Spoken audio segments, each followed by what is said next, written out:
अस्सलाम वालेकुम स्टूडेंट्स, आज हम चैप्टर 12 इलेक्ट्रोस्टैटिक्स का टॉपिक 12.9 करेंगे जो कि है इलेक्ट्रिक पोटेंशियल। इलेक्ट्रिक पोटेंशियल और पोटेंशियल डिफरेंस फिजिक्स की बहुत इंपॉर्टेंट क्वांटिटी है। अक्सर आप पोटेंशियल का वर्ड सुनते हैं, हम कहते हैं जी शख्स में बहुत ज़्यादा पोटेंशियल है। पोटेंशियल मतलब कि काम करने की काबिलियत। तो इलेक्ट्रिक पोटेंशियल और पोटेंशियल डिफरेंस की तरफ जाने से पहले हम ग्रेविटेशनल पोटेंशियल की बात करेंगे। बुक में ग्रेविटेशनल पोटेंशियल का कोई टॉपिक नहीं है, लेकिन इलेक्ट्रिक पोटेंशियल को समझने के लिए हम ग्रेविटेशनल पोटेंशियल को भी देखेंगे। तो ग्रेविटेशनल पोटेंशियल हमारे पास क्या होता है? The quantity determining the energy of a mass in gravitational field is known as the gravitational potential। मतलब कि अगर ग्रेविटेशनल फील्ड में आपके पास कोई मैस पड़ा हुआ है और उस मैस की एनर्जी है, उस एनर्जी को जो क्वांटिटी बयान करती है वो आपके पास इलेक्ट्रिक पोटेंशियल कहलाता है।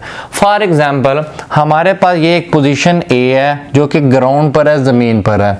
यहाँ पर आपके पास एक मैस m पड़ा हुआ है, तो इस मैस का जो पोटेंशियल होगा, जो ग्रेविटेशनल पोटेंशियल, उसको मैं रिप्रेजेंट करूंगा V A से, जो कि बराबर होगा उस मैस की potential energy at point A divided by that unit mass. मतलब एनर्जी ओवर मैस, ये इस पॉइंट A पर उस मैस का पोटेंशियल होगा, मतलब के ग्रेविटेशनल पोटेंशियल। अब हमें पता है ग्राउंड पर हाइट जीरो होती है, जिसकी वजह से उसकी पोटेंशियल एनर्जी जीरो हो जाएगी। तो पोटेंशियल जो सिंपल ग्रेविटेशनल पोटेंशियल इस पॉइंट ए पर, वो भी आपके पास जीरो होगा। लेकिन अगर मैं इस मैस को फोर्स लगा के इस ए पॉइंट से बी पॉइंट पर ले जाऊं, तो मैंने क्या किया, उसको डिस्टेंस ट्रेवल करवाया, यहाँ से यहाँ तक मैंने जो हाइट उसको कवर करवाई, तो फोर्स भी आ गया, डिस्टेंस भी आ गया, तो मैंने उसके ऊपर वर्क किया।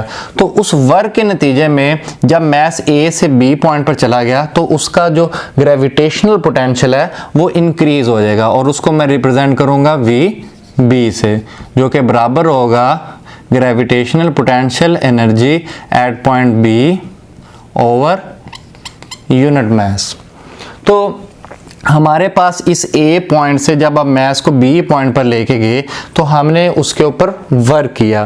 तो जो हमारे पास वर्क होगी in moving that mass from point A to point B, वो आपके पास ग्रेविटेशनल पोटेंशियल एनर्जी के डिफरेंस के इक्वल आएगी। मतलब फाइनल एनर्जी जो पॉइंट B पर होगी माइनस इनिशियल एनर्जी जो पॉइंट A पर होगी। तो इसको आप क्या कहेंगे जी?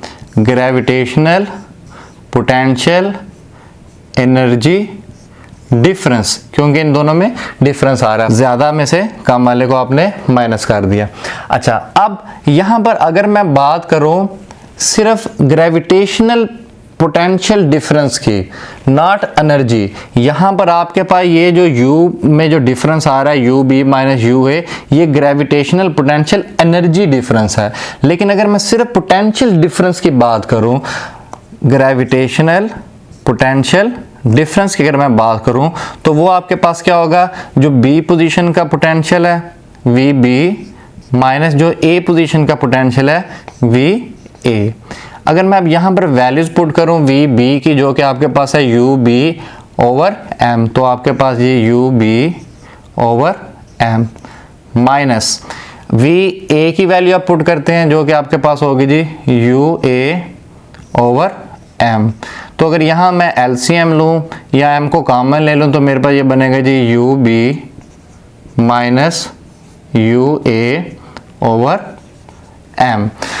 तो मेरे पास ये जो U B minus U A है, जो कि आपके पास ग्रेविटेशनल पोटेंशियल एनर्जी डिफरेंस है, वो वर्क इक्वल है in moving that mass from A to B point. तो मैं यहाँ पर वैल्यू पुट कर दूंगा U B minus U A की जगह डब्ल्यू ए बी।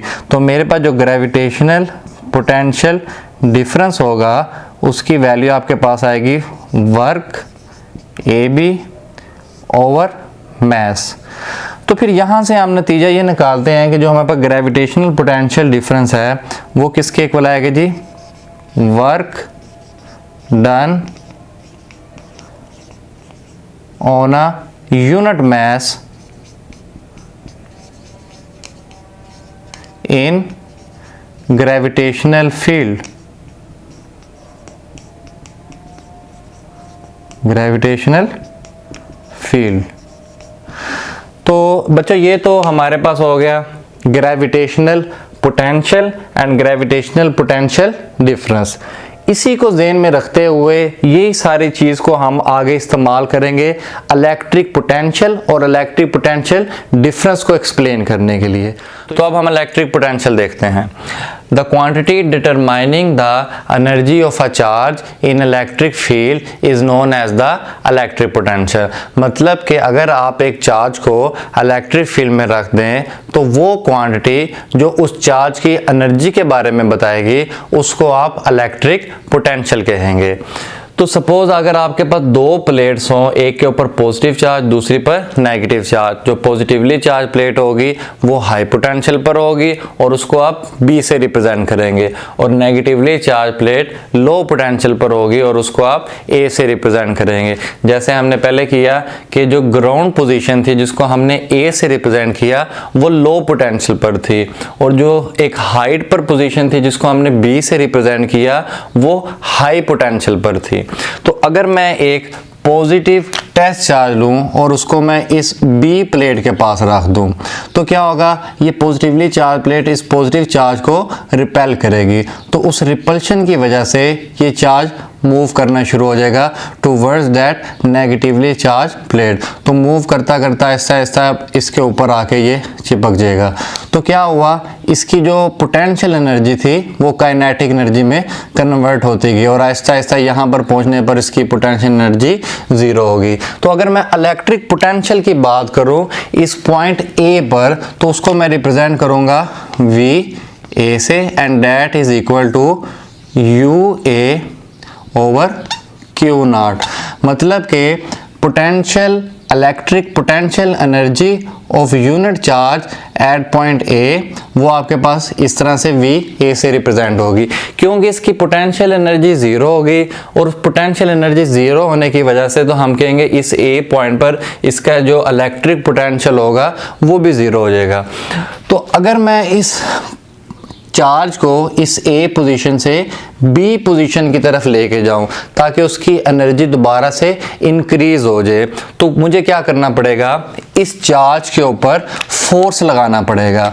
अब फॉर एग्जांपल यहाँ पर ये चार्ज है, जो इलेक्ट्रिक फोर्स है उसकी जो डायरेक्शन थी due to attraction and repulsion वो हमेशा डाउनवर्ड रहेगी, जिसको आप रिप्रेजेंट करोगे that electric force is equal to Q0 E। तो जब आपने इसके ऊपर फोर्स लगाना है जिससे ये A से मूव करके B की तरफ चला जाए, जिससे इसकी एनर्जी इंक्रीज होगी, उस फोर्स की डायरेक्शन ऊपर को होगी, and that F is equal to MA। तो यहाँ पर एक बड़ा इंपॉर्टेंट पॉइंट बुक में लिखता है कि हमने चार्ज को इलेक्ट्रोस्टैटिक इक्विलिब्रियम में रखते हुए इसको A पोजीशन से B पोजीशन की तरफ मूव करवाना है।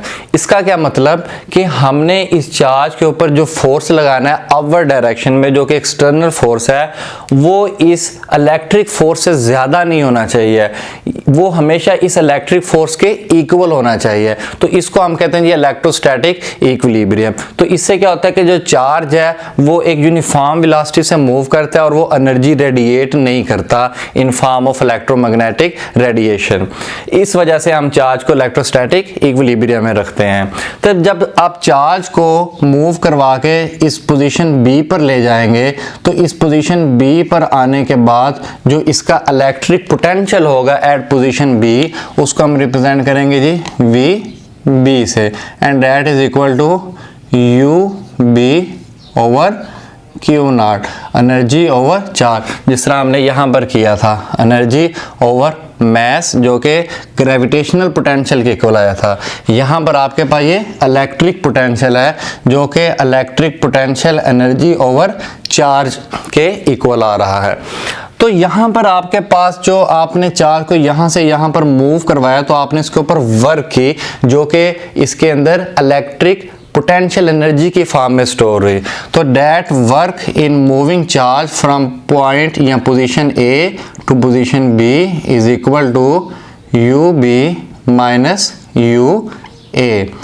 फाइनल माइनस इनिशियल, ज़्यादा में से कम वाली को आपने माइनस किया तो ये आपके पास क्या आ गया जी, इलेक्ट्रिक पोटेंशियल एनर्जी डिफरेंस, इसको आप इस तरह से डेल यू से भी रिप्रेजेंट कर सकते हैं। जैसे यहाँ पर ग्रेविटेशनल पोटेंशियल एनर्जी डिफरेंस था, यहाँ पर इलेक्ट्रिक पोटेंशियल एनर्जी डिफरेंस आपके पास आ रहा है। अब यहाँ से जो आपके पास इलेक्ट्रिक पोटेंशियल डिफरेंस, जिसको आप रिप्रेजेंट करेंगे जी डेल वी से, that electric potential difference will be equal to V B minus V A. और अगर मैं इनकी वैल्यूज पुट करूँ, वी ए जो कि बराबर है U B over Q naught, और जो वी ए आपके पास that is equal to U A over Q naught. यहाँ से क्यू नॉट में अगर एलसीएम ले लूँ तो मेरे पास बनेगा जी U B minus U A over Q naught. तो ये जो U B minus U A है that is equal to work जो कि आपने चार्ज के ऊपर की in moving from A to B. तो आपके पास इलेक्ट्रिक पोटेंशियल डिफरेंस बराबर आएगा W A B, work A B over Q naught. तो जैसे यहाँ पर आपके पास ग्रेविटेशनल पोटेंशियल डिफरेंस आया था वर्क ओवर मास के, तो यहाँ पर जो आपके पास इलेक्ट्रिक पोटेंशियल डिफरेंस है वो आया वर्क ओवर चार्ज के। तो आप इसको किस तरह डिफाइन करेंगे, work done on a unit positive charge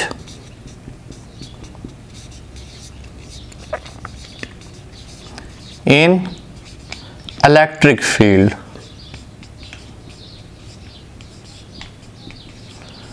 तो ये आपके पास इलेक्ट्रिक पोटेंशियल डिफरेंस की डेफिनेशन आ गई, लेकिन ये डेफिनेशन कंप्लीट नहीं है। इसके साथ इलेक्ट्रोस्टैटिक इक्विलिब्रियम का वर्ड यूज करना जरूरी है, उसके बगैर ये डेफिनेशन गलत हो जाएगी। तो डेफिनेशन आप किस तरह मुकम्मल होगी, work done on a unit charge moving in an electric field while keeping the charge in electrostatic equilibrium। तो इस तरीके से आपके पास इलेक्ट्रिक पोटेंशियल डिफरेंस की डेफिनेशन कंप्लीट होगी। अब हम इसके यूनिट्स की बात करते हैं। तो स्टूडेंट्स हमने देखा कि अगर हम एक चार्ज को इलेक्ट्रिक फील्ड में मूव करवाएं तो उसके जो इलेक्ट्रिक पोटेंशियल डिफरेंस होता है that del V is equal to W A B over Q naught. मतलब कि हमने जो उस चार्ज के ऊपर वर्क की in moving it from point A to point B over that unit charge. तो इस फार्मूला की मदद से हम इलेक्ट्रिक पोटेंशियल डिफरेंस के यूनिट्स फाइंड आउट कर सकते हैं। अब जो वर्क हमारे पास होती है उसका यूनिट होता है जूल, जबकि जो चार्ज है उसका यूनिट होता है कूलम। तो जूल ओवर कूलम हमारे पास वोल्ट के इक्वल आता है। तो जो वोल्ट आपके पास है ये यूनिट होता है इलेक्ट्रिक पोटेंशियल या इलेक्ट्रिक पोटेंशियल डिफरेंस का। तो ये जो डेफिनेशन है वोल्ट की जो मैंने यहाँ पर लिखी हुई है ये बहुत इंपॉर्टेंट है, अक्सर बोर्ड में शॉर्ट क्वेश्चन के तौर पर 2 नंबर की आ जाती है। तो इसी फार्मूले को हमने इस डेफिनेशन में डिफाइन करना है कि अगर आपके पास एक कूलम चार्ज हो और उसके ऊपर आप 1 जूल वर्क करो उसको इलेक्ट्रिक फील्ड में मूव करने के लिए, तो जो पोटेंशियल डिफरेंस होगा वो 1 वोल्ट का होगा। The potential difference between 2 points will be 1 volt if 1 joule of work is done to move a positive charge of 1 coulomb from one point to other point keeping the charge in equilibrium। यहाँ भी ये word आ रहा है equilibrium का, तो इसके बगैर ये डेफिनेशन कंप्लीट नहीं होती। फाइनली हमें ये पता चलता है कि हमारे पास ये जो फार्मूला है पोटेंशियल डिफरेंस का, इसमें हमारे पास वर्क ये एक स्केलर क्वांटिटी है और चार्ज ये भी एक स्केलर क्वांटिटी है। तो इलेक्ट्रिक पोटेंशियल डिफरेंस दोनों स्केलर क्वांटिटीज पर डिपेंड कर रहा है, तो लिहाजा इलेक्ट्रिक पोटेंशियल डिफरेंस या इलेक्ट्रिक पोटेंशियल ये खुद भी स्केलर क्वांटिटीज होती हैं। अब यहाँ पर हमारे पास electric potential at a point, ये भी एक छोटा सा टॉपिक गिवन है। मतलब कि अगर आपको कहा जाए किसी सिंगल पॉइंट का इलेक्ट्रिक पोटेंशियल बताएं इलेक्ट्रिक फील्ड के अंदर, तो वो आप किस तरह से फाइंड आउट करेंगे। तो पहले तो हम इसकी डेफिनेशन करते हैं जो कि 2 नंबर के शॉर्ट क्वेश्चन के तौर पर आ जाती है। The work done in moving a unit positive charge from infinity to that point in the electric field keeping it in equilibrium is called electric potential of that point और absolute potential. क्या मतलब कि अगर आप एक charge को infinite position से infinity से उठा के उस मखसूस पॉइंट पर लेके जाएं जहां पर आप इलेक्ट्रिक पोटेंशियल मालूम करना चाहते हैं, तो फिर हमारे पास सिंगल पॉइंट का इलेक्ट्रिक पोटेंशियल आ जाता है जिसको हम एब्सोल्यूट पोटेंशियल भी कहते हैं। अब जरा इस डायग्राम से समझने की कोशिश करते हैं कि सपोज हमने पहले चार्ज को मूव करवाया था ए से बी की तरफ, हमारे पास जो है वो इलेक्ट्रिक पोटेंशियल डिफरेंस था। अगर मैं अब चार्ज को मूव करवाऊं किसी इनफाइनिटी से इनफाइनाइट पोजीशन से, यहां से मैं चार्ज को मूव करवा के इस बी प्लेट के ऊपर लेके जाता हूं, तब मेरे पास जो पोटेंशियल आएगा वो इस एक पॉइंट का आएगा and that will be equal known as the electric potential at a point. तो किस तरीके से, किस वजह से हम उसको सिंगल पॉइंट का पोटेंशियल कहते हैं। सपोज इसी फार्मूले को देखते हैं। अगर इस फार्मूला को अंदर मैं इसकी वैल्यू ओपन करूं, डेल वी आपके पास था जी V B minus V A is equal to W A B over Q naught. अब जो मेरे पास ए पोजीशन थी वो मैं कहां पर ले गया, इन्फिनिटी पर, जहां पर हम कहते हैं कि पोटेंशियल जीरो होता है, क्योंकि ये डिफरेंस है इसमें से। अगर मैं ए को जीरो कर दूंगा तो खुद ब खुद मेरे पास एक पॉइंट का पोटेंशियल आ जाएगा। तो इन्फिनिटी के ऊपर मैं कहता हूं कि पोटेंशियल जीरो है, तो जो मेरे पास वी ए होगा इसकी जगह मैं क्या पुट कर दूंगा, जीरो पुट कर दूंगा। तो ये मेरे पास बनेगा जी V B minus zero is equal to W A की जगह क्या आ गया, infinity B divided by Q naught. तो अगर मैं इसके सबस्क्रिप्ट खत्म कर दूं तो मेरे पास सिंबल आ जाएगा v is equal to W over Q naught. तो ये जो आपके पास फार्मूला है ये सिंगल पॉइंट का पोटेंशियल आएगा जो कि आपको एब्सोल्यूट पोटेंशियल भी कहलाता है। तो अब हम जरा इलेक्ट्रिक पोटेंशियल डिफरेंस की फिजिकल सिग्निफिकेंस की बात करते हैं। तो उसके लिए मैं एग्जांपल लेता हूं एक पानी वाली टैंकी की और एक मोटर पंप की। तो आपको पता है कि पानी को टैंकी तक पहुंचाने के लिए मोटर पंप का इस्तेमाल किया जाता है जो कि इलेक्ट्रिकल एनर्जी को मैकेनिकल एनर्जी में कन्वर्ट करता है, जो कि वर्क करके पानी को टैंकी में पहुंचा देता है। अब जब पानी हाई पोटेंशियल पर चला गया, उस टैंकी पर चला गया, तो जस्ट आप क्या करते हैं, कोई भी टैप टूटी को ओपन करते हैं तो पानी खुद ब खुद भागता हुआ आता है, उसकी जो पोटेंशियल एनर्जी है वो काइनेटिक एनर्जी में कन्वर्ट हो जाती है। तो पानी के फ्लो के लिए, उसको मूव करवाने के लिए, उसकी एबिलिटी टू डू वर्क के लिए आपने क्या किया, उसको हाई पोटेंशियल पर रख दिया और वहां से जाके उसको छोड़ा तो ऑटोमेटिकली पाइप्स में मूव किया।